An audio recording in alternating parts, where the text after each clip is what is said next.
Afternoon Live.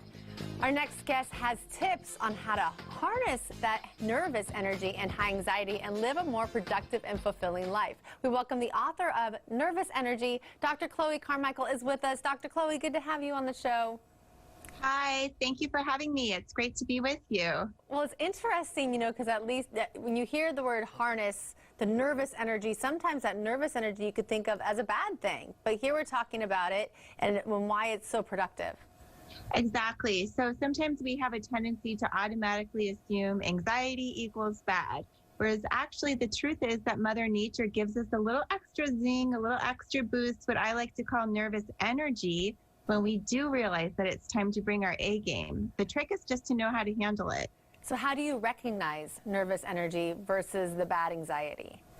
Well, for a lot of people, it's going to be, that butterflies in their stomach, or even a little bit of racing palms, or even what some people think of as a problem, which is that maybe their mind is going blank, right? But what that actually oftentimes is the helpful sign that anxiety is helping to put on the blinders and black out your awareness of everything else except for what matters.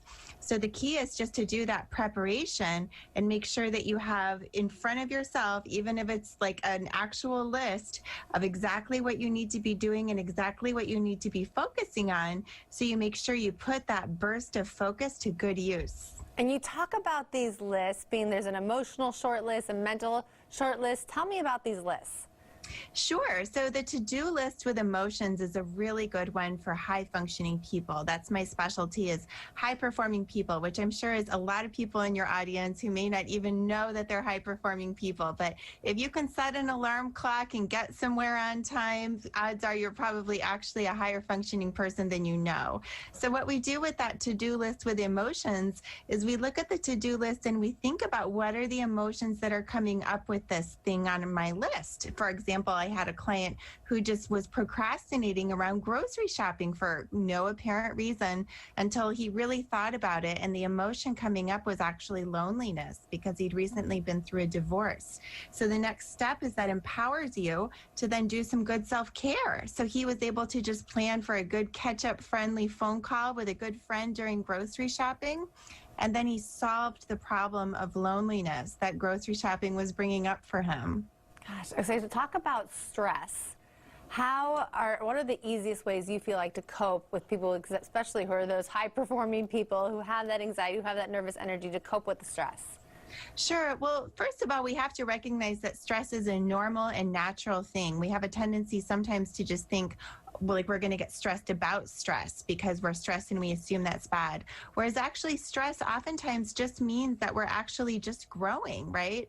And so what we can do in those situations is, you mentioned that mental short list, right? So we can sometimes get stressed because we have something in our head that we just cannot get rid of, even if we've already done everything about it that we're supposed to do, but our mind is like a dog with a bone around that thing. So that's when the mental short list comes in. So what we do is we give ourselves 5 really good alternative topics to think about, and we plan them out. So it could be getting a jump start on your holiday shopping. It could be thinking about your weekend menu, or catching up with certain particular friends that you always mean to catch up with but aren't thinking of it in those particular moments. And then when the old topic rears its head and it's calling your name to ruminate on it, instead of taking the bait, you go ahead and pivot onto your new mental short list instead.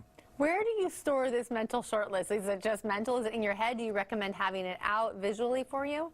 It is so important to have it on paper, for the same reason that we can all think of a good healthy snack, right, in our calm state of mind. But if we're having a strong urge for a big bag of junk food, there's nothing like a fridge full of easy pre-cut snacks to make it super easy to just go for the healthy stuff. In the same way, I like people to keep a short list of 3 or 4, or ideally 5, really good, healthy, productive, constructive things to think about. Keep the list in your wallet, keep it as a screensaver on your phone. It sounds really basic, but when the thought monster is calling your name, having things literally spelled out for you will make it so much easier. Okay, one last good tip. We just have a minute left on how to harness that good energy. Sure. One I really like is called Worry Time. So in that one, what we do is we just plan a time in our calendar that we're actually going to worry. And then whenever we get pinged throughout the day with like, oh, gee, should I redo my roof? Like, should I check up on my insurance? Like all these random things we think of, we just put them into our calendar event for Worry Time. And that way our mind can let go of them when we're just supposed to be living our lives, and we can fully focus on them when the time is right. I love that. So you actually put it in your calendar. This is my worry time, and then just make notes of what you're going to worry about. That's brilliant. Boundaries. Yes. So great. Thank you so much, Doctor. So great to be with you. Thanks for having me. Fantastic tips, and we'll have more information about Dr. Chloe and her book on our website at KATU.com. Don't go away. Just a short break. We'll be right back.